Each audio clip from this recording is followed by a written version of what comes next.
Assalomu alaykum. Efirda Diyor intervyu ko'rsatuvi, studiyada boshlovchi Shahzoda Norqulova. Bugun ham yangi qabul qilingan qonun hujjatlarining mazmun mohiyatiga to'xtalib o'tamiz va o'ylaymizki, bugungi ko'rsatuvimiz ham sizni befarq qoldirmaydi. Xabaringiz bor, yaqinda O'zbekiston Respublikasi Prezidentining yoqilg'i energetika sohasida bozor mexanizmlarini joriy etishda ehtiyojmand aholini davlat tomonidan qo'llab-quvvatlashning qo'shimcha chora-tadbirlari to'g'risidagi qarori qabul qilindi. Studiyamizga taklif etilgan mutaxassislar bilan aynan mazkur qarorning mazmun mohiyatiga birgalikda to'xtalib o'tamiz. Studiyamizga taklif etilgan mutaxassislar bilan birgalikda aynan mazkur qarorning mazmun mohiyati yuzasidan fikr mulohazalar yuritamiz. Demak, mehmonlarimiz bilan tanishib oling. Hudud gaz Jizzax gaz ta'minoti filiali bo'limi bosh mutaxassisi Oybek Shayzoqov hamda hududiy elektr tarmoqlari Jizzax hududiy filiali axborot xizmati rahbari Sardor Erjigitov bo'ladilar. Assalomu alaykum, studiyamizga xush kelibsiz. Mamlakatimizda yoqilg'i energetika resurslari narxlaridagi shakllanishini bosqichma-bosqich bozor tamoyillariga o'tkazish davrida aholini davlat tomonidan qo'llab-quvvatlanishi juda muhim hisoblanadi. Aynan qabul qilingan qarorda esa mazkur jihatlarga alohida e'tibor qaratilgan. Keling, dastlab qarorning mazmun mohiyatiga yana bir bor to'xtalib o'tsak. O'zbekiston Respublikasi Prezidentining 2025-yil 2-aprel sanasida yoqilg'i energetika sohasida bozor mexanizmlarini joriy etishda ehtiyojmand aholini qo'shimcha qo'llab-quvvatlash maqsadida qaror qabul qilindi. Mazkur qarorda bir nechta chora-tadbirlar belgilab olingan, ya'ni ijtimoiy himoya yagona reyestriga kiritilgan iste'molchilarni qo'llab-quvvatlash bo'yicha bir martalik moddiy yordam yoki bo'lmasam bazaviy me'yor doirasidagi to'lovlar bo'yicha mablag'lar ajratilishi ko'rsatib o'tilgan.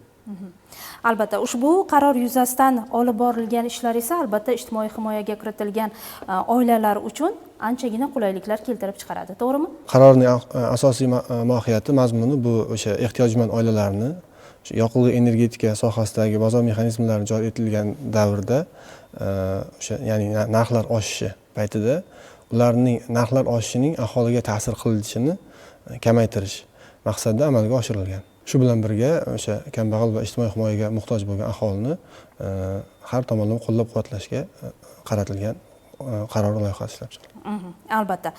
Keling, shu o'rinda yoqilg'i energetika sohasida bozor mexanizmlarini joriy etilishi deganda nimani tushunishimiz mumkin? Shu haqida kengroq ma'lumot bersangiz. Yoqilg'i energetika sohasida bozor mexanizmlarini joriy etilishidan asosiy maqsad bugungi kunda tabiiy gaz yoki elektr energiyasini ishlab chiqarish, uni transportirovka qilish davridagi yuzaga keladigan xarajatlarning erkinlashishi. Ma'lum bir vaqt mobaynida davlat tomonidan iste'molchilarga yetkazib berilayotgan elektr energiyasi yoki tabiiy gaz uchun narxlar davlat tomonidan belgilangan. Bozor mexanizmlari asosida mazkur iste'molchilarga yetkazib berilayotgan tabiiy gaz yoki elektr energiyasi uchun yuzaga kelayotgan sarf xarajatlar, ularni davlat byudjetidan emas, mazkur tariflar orqali kelib tushadigan mablag'lar asosida moliyalashtirish. Bundan tashqari iste'molchilar elektr energiyasi yoki tabiiy gazni uzluksiz ta'minlash maqsadida, bir maromda ta'minlash maqsadida texnik jihatdan, moddiy jihatdan qo'llab-quvvatlash, resurslarni o'z vaqtida ta'mirlash yoki yangilash uchun xizmat qiladi. Masalan, hozirgi kungacha bilamizki, o'tgan yilgi narxlar oshib boshladi 2024-yil 1-apreldan va o'shanda oshgan taqdirda ham, ya'ni bizda elektr energiyasining tan narxi hozirgi kunda 1 kilovatt-soat uchun 1000 so'm deb hisoblangan. Lekin asosiy iste'mol qiladigan, masalan, deylik mart oyidagi elektr energiyasimiz statistikasiga qaraganimizda Jizzax viloyati bo'yicha aholining 71% 200 kilovattgacha bo'lgan o'sha bazaviy iste'molda iste'mol qiladigan aholi. Ya'ni 200 kilovattgacha ular 450 so'mdan to'lashadi. Ya'ni mana shu 450 so'mdan to'laganda ham biz hozirgi kunda o'sha bozor mexanizmi deganimizda 1000 so'm tan narxni to'liq qoplayotganmiz. Ortiqcha mana shu 550 so'm mablag' hali ham davlat tomonidan subsidiya sifatida to'lab beriladi. Hozirgi kunda bozor iqtisodida o'tgan taqdirimizda masalan elektr energiyasini 1 kilovatt-soatimiz 450 so'mdan 600 so'mga o'tyapti. Bazaviy miqdor o'sha 200 kilovat uchun. Hali ham lekin baribir to'liq nima deydi? Qoplab berilayotgan, ya'ni ortiqcha 400 so'm qism davlat subsidiya hisobiga to'lanadi yoki masalan bizda o'sha tabaqalashtirilgan differensiallashgan to'lov tizimi qilib berilgan. U yerda 1000 kilovatdan baland bo'lgan iste'mol qilayotgan aholilar bor. Ya'ni uni deylik biz o'zimiz til bilan aytganda boyroq aholi deydigan bo'lsak, u aholini o'sha differensiallash hisobiga o'sha mablag'ni ularni to'layotgan mablag'lar hisobidan qoplanishi mumkin. Ya'ni bu yerda xalqda noto'g'ri tushuncha bo'lib qolmasligi, narx oshdi deganda asosiy iste'mol qilinadigan aholi uchun deyarli o'zgargani yo'q. Yuqori iste'molga qiladigan aholi ko'proq pul to'laydi, kamroq iste'mol qiladigan aholi kamroq pul to'laydi. Masalan, avval qanaqa bo'lar? Avval bir xil narx tizimida o'ziga to'q bo'lgan aholi ham, deylik, ijtimoiy himoyaga muhtoj bo'lgan aholi ham bir xil narxda to'lardi. Lekin deylik, o'ziga to'q bo'lgan aholi o'zidan o'zi tabiiy ravishda ko'proq iste'mol qiladi. Ya'ni uydagi elektr jihozlarining ko'pligi hisobiga, yana yoki kattaligi hisobiga va u yerda davlat tomonidan subsidiya ularga ko'proq qilib berilardi-da.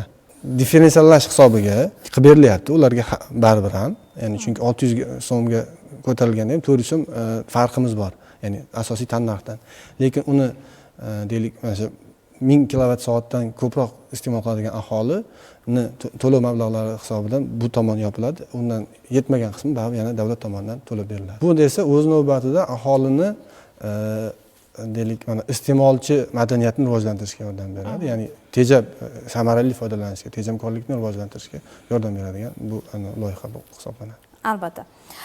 Bozor mexanizmlarini joriy etilishi aholi uchun qanday yana imkoniyatlar va qulayliklarni keltirib chiqaradi? Shu haqida ham to'xtalib o'tsangiz. Bozor mexanizmlarini joriy etilishida iste'molchilar, ya'ni aholiga yaratiladigan qulayliklardan biri ijtimoiy himoyaga muhtoj bo'lgan aholi qatlamini qo'shimcha qo'llab-quvvatlash maqsadida belgilangan tartibga asosan bir martalik moddiy yordamlar va shuningdek oylik bazaviy me'yorga asosan ortiqcha iste'mol qilingan gaz hajmlari uchun qo'shimcha kompensatsiya to'lovlar to'lab beriladi. Bu kompensatsiyalar o'sha elektr energiyasida ham shunaqa bazamiz bor, ya'ni kam ta'minlangan oilalar bazaviy hisobdan 150 kilovat soatgacha bo'lgan ortiqcha iste'moli uchun kompensatsiyani o'sha davlat budjetlari hisobidan ijtimoiy himoya milliy agentligi orqali to'lab beriladi bu narsa.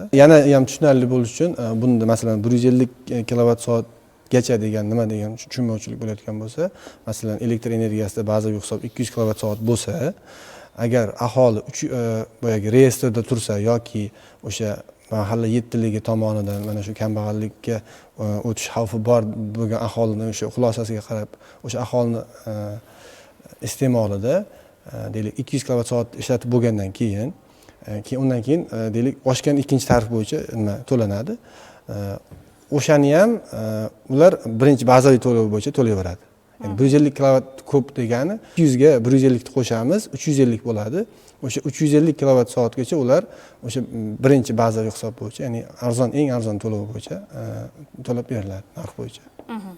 Bu borada ehtiyojmand aholi qanday belgilab olinadi va ular uchun qanday imkoniyatlar aynan qarorda belgilab berilgan? 2025-yil 1-maydan 2027-yil 1-aprelga qadar ijtimoiy himoya yagona reyestriga kiritilgan bolalar nafaqasini oluvchi va moddiy yordam oluvchi hamda kambag'al oilalar reyestriga kiritilgan, shuningdek reyestrlarga kiritilmagan kam ta'minlangan oilalar to'g'risidagi mezonlarga to'g'ri keluvchi oilalarga, ya'ni oiladagi jon boshiga daromadi minimal iste'mol xarajatlarining 1,5 barobardan oshmaydigan qatlamga tabiiy gaz bo'yicha deylik, mana isitish mavsumida bazaviy me'yor, bir oylik bazaviy me'yor 500 metr kub etib belgilangan bo'lsa, 500 metr kubdan oshgan qismi, ya'ni 250 metr kubgacha.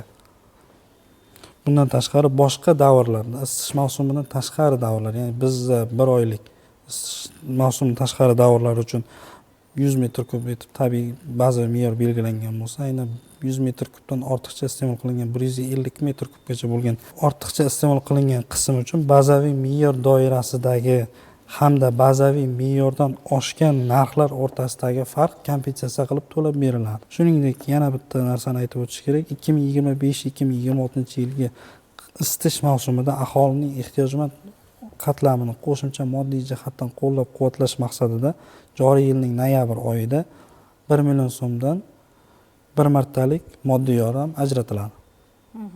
Bu borada qarorda maxsus ko'rsatmalar ham belgilab berilgan. Ko'rsatib o'tilgan. Ehtiyojmand aholi shakllanishi hozirgi kunda o'zi o'sha reyestr shakllangan, ijtimoiy himoyaga muhtoj bo'lgan aholi reyestri shakllangan va hozir mana ko'rsatuvdan oldin men bu ma'lumotni olib keldim. Viloyatimiz bo'yicha 1,5 million aholi bo'ladigan bo'lsa, ya'ni ijtimoiy reyestrdan ro'yxatga o'tgan aholi 36.129 ta shakllangan ekan.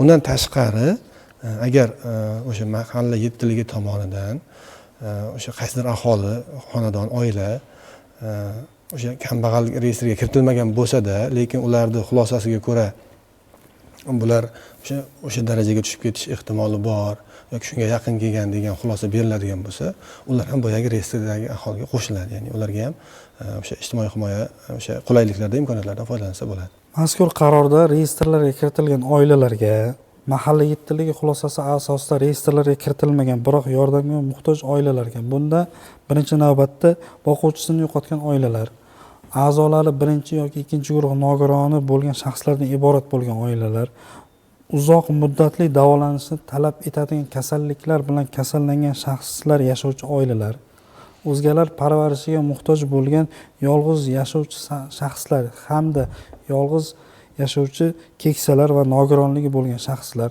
3 va undan ortiq oila yashaydigan xonadonlarda hamda gaz ta'minoti bo'lmagan va markazlashtirilgan tartibda isitilmaydigan ko'p qavatli uylarda yashovchi oilalar inobatga olinadi.